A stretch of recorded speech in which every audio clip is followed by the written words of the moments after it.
is sports betting and medical marijuana a big, bold investment, Leader McGarvey?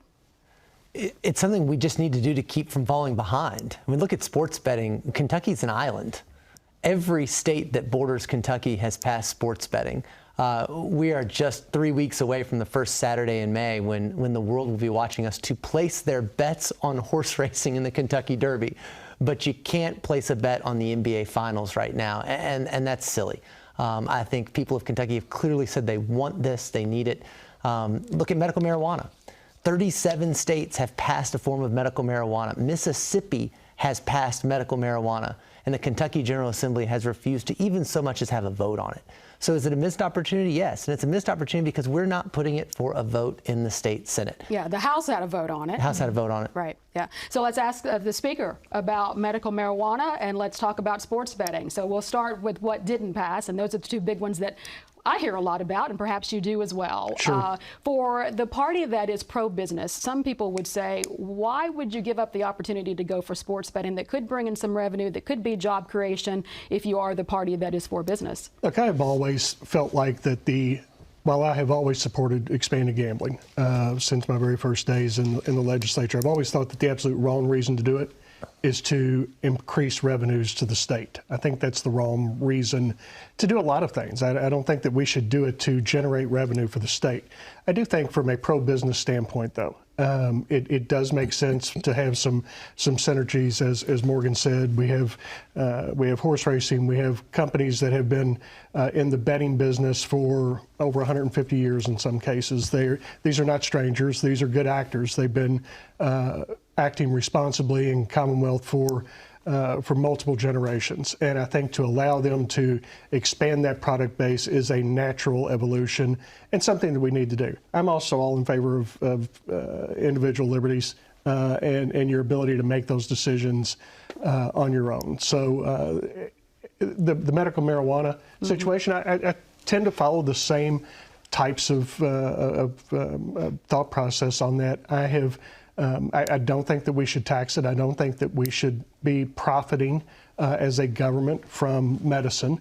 But I think that many of us, those of us that support medical marijuana, have gotten to a point where we're tired of making criminals out of sick people. And I think it's something that we need to do. We clearly don't have any moral objection to opioids and narcotics. We prescribe them to death every single day. And I think that the evidence is pretty readily available now that some people, at least, get a lot of benefit from them. So let's stop making those people criminals.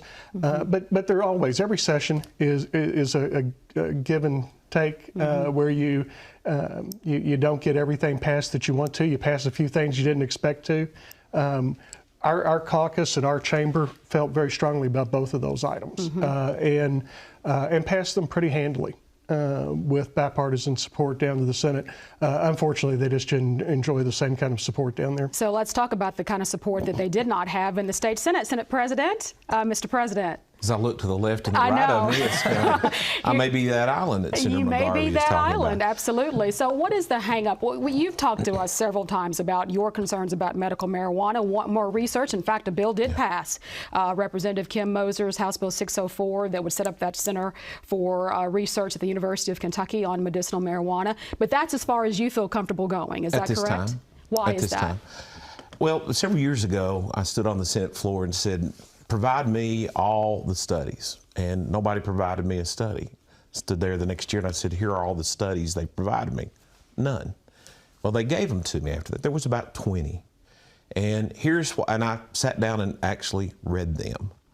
And I don't come up with these terms because it's not the language of my profession. You know, I'm a lawyer, Morgan's a lawyer, we have that. You in the press have different things, the buzzwords. But in virtually every one of those studies, it said this: statistically significant indicators that marijuana can be therapeutic or medicinal for spasticity, which is seizures, nausea suppression, or appetite enhancement, which is generally related to cancer, or joint inflammation, like in Crohn's. But everyone concluded sample sizes were too small, duration was too short, and more study was needed because prolonged use, severe likelihood of a psychotic episode, two, if you smoke it, 50% more carcinogens than tobacco, and three, detrimental to brain development for individuals under 25. So I hear the group of people who say it helps him. There are statistically significant indicators. One that was brought to me and I was criticized over was the ocular pressure related to glaucoma. After I was criticized about that, saying there were other drugs better suited, I had numerous ophthalmologists write me and say, you are exactly right. Half-life for reducing ocular pressure is very small and it doesn't do the job. More study is needed. I want to make sure, because there was some very compelling people up there, I want to make sure we've got a good handle on this. And I agree with the speaker because the governor said, let's do it and let's tax it. If it's truly medicinal, truly therapeutic, we don't tax drugs. Right. And does this side favor taxing medicinal marijuana? Do you agree with the governor? I don't think we should tax medicinal marijuana. It's medicine. However, I think you hear that and people assume it's somehow revenue neutral. When you're creating a new industry, when you have people who are growing it, people who are selling it not to the consumer, but cultivating it, it's going to create new revenue because it's going to create a new industry in Kentucky. Is it going to cure all the budget woes of the future? No, it's not. But I don't think you've seen anybody selling medical marijuana as a primary revenue thing. It's actually, as Speaker Osborne said, it's not making criminals out of people who need it for medicine. It's because we are prescribing opiates and morphine to people, but afraid to prescribe marijuana. I think we should join the vast majority of states that do this. Mr. President, there are 70% of Kentuckians who've been surveyed about this who do favor it. So are you not going against the will of 70% of Kentuckians who say this is what they want? I haven't seen that study. Is it legalization of marijuana or medical marijuana? That I don't know, but I do want to comment on this. Prescribing opioids, that's a problem. And we really need to look at that because that's a much bigger, larger problem. Which you have. You've gone after that before. And we have, but I think we're going to have to start looking at an independent board that's outside all medical professions to start looking at individuals, because the last thing you want to wake up and hear and see, especially in my area, is the doctors who are being investigated, the pharmacists who are being investigated, the nurse practitioners that are being investigated for over-prescribing, and we know we over-prescribe. There's been several questions come in about raises, but here's a question about medical marijuana to you, Senator Stivers, from Robert Cummings in Russell County.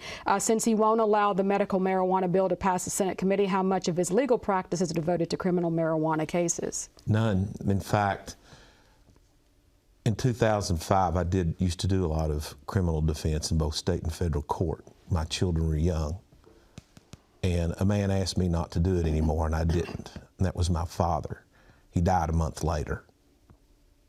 I don't do criminal defense of drug cases.